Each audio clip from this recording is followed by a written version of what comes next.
नमस्कार। बीजेपी सरकार को आसवा पूर्वर विपर्यस्त शिक्षा व्यवस्थार सुधार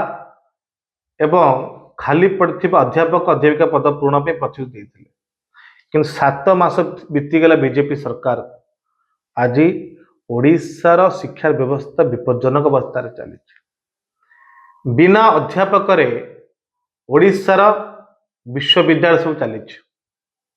एथर नाक मान्यता पायापी जहाँ आवश्यकता अच्छी ताकू ठीक भाव में पूर्ण कर यूजीसी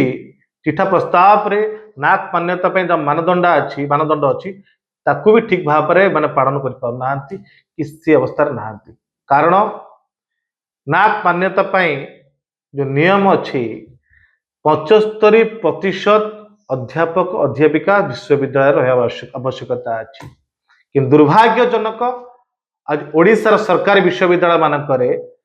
60% अधिक अध्यापक अध्यापिका पद खाली पड़ी माने ओडिशार छात्र छात्री माने गुणात्मक शिक्षार वंचित होती एवं जदि नाक मान्यता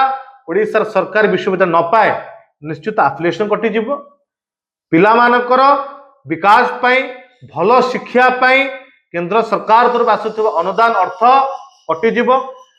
पिला माने विभिन्न स्कीम रू वंचित हेबे निश्चित विश्वविद्यालय मानकर शिक्षा प्रति गोटे असुविधा सम्मुखीन हेबे गोटे भल शिक्षार वंचित हेबे सरकार या प्रति गुरुत्व देवार आवश्यकता अछि। आज छात्र कांग्रेस तरफ आम दावी करुचु तुरंत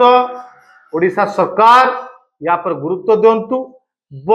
नाक मान्यता आवश्यकता अच्छी खाली पड़ता अध्यापक अध्यापिका पद तुरंत पूर्ण करंतु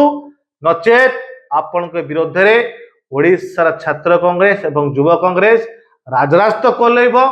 जोरदार सरकार विरोध आंदोलन कर। नमस्कार।